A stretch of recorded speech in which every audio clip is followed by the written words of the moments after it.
নিজ হাতে উপার্জিত খাবারের চেয়ে, অর্থের চেয়ে শ্রেষ্ঠ খাবার পৃথিবীর কোন মানুষ কোনদিন ভক্ষণ করে নাই। চিল্লায় কোন সুবহানাল্লাহ।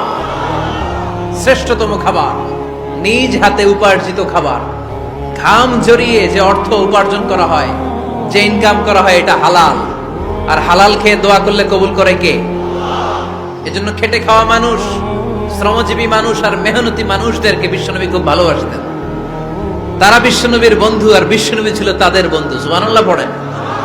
এত ভালোবাসতেন বিশ্বনবী খেটে খাওয়ার মেহনতি মানুষদেরকে। সব সময় বিষ্ণু ইসলাম তাদের জন্য দোয়া করতেন। এজন্য যারা খেটে খায় তারা কপালওয়ালা, তারা মুস্তাজাবুদ দাওয়া। তারা কি?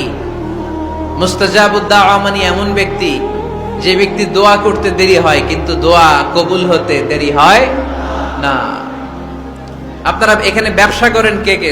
দেখি তো, হাত তুলেন তো। ব্যবসা, মাশাআল্লাহ, অনেক ব্যবসায়ী আছে তো দেখি। আচ্ছা, হাত নামান। চাকরি করেন কে কে? চাকরি, চাকরিও তো অনেক করে দেখি, হাত নামান। প্রবাসী, ছুটিতে দেশে আসছেন।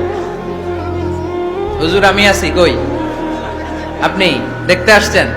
মাশাআল্লাহ। কোন দেশে থাকেন? সৌদি আরব। আলহামদুলিল্লাহ। সৌদিতে ভাল লাগে নাকি সৌদি স্বপ্নের দেশ, খাটতে খাটতে জীবন শেষ? ইনশাআল্লাহ। আচ্ছা, ইউনিভার্সিটির স্টুডেন্ট আছো কারা কারা দেখি? মাশাআল্লাহ, হাত নামাও। ক্লাস 5 থেকে ইন্টারমিডিয়েট পর্যন্ত পড়াশোনা করতেছো, অথবা দাখিল আলিম পর্যন্ত, কারা কারা দেখি? মাশাআল্লাহ, হাত নামাও, হাত নামাও।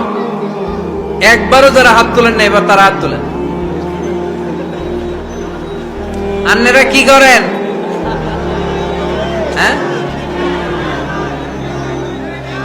বেকার।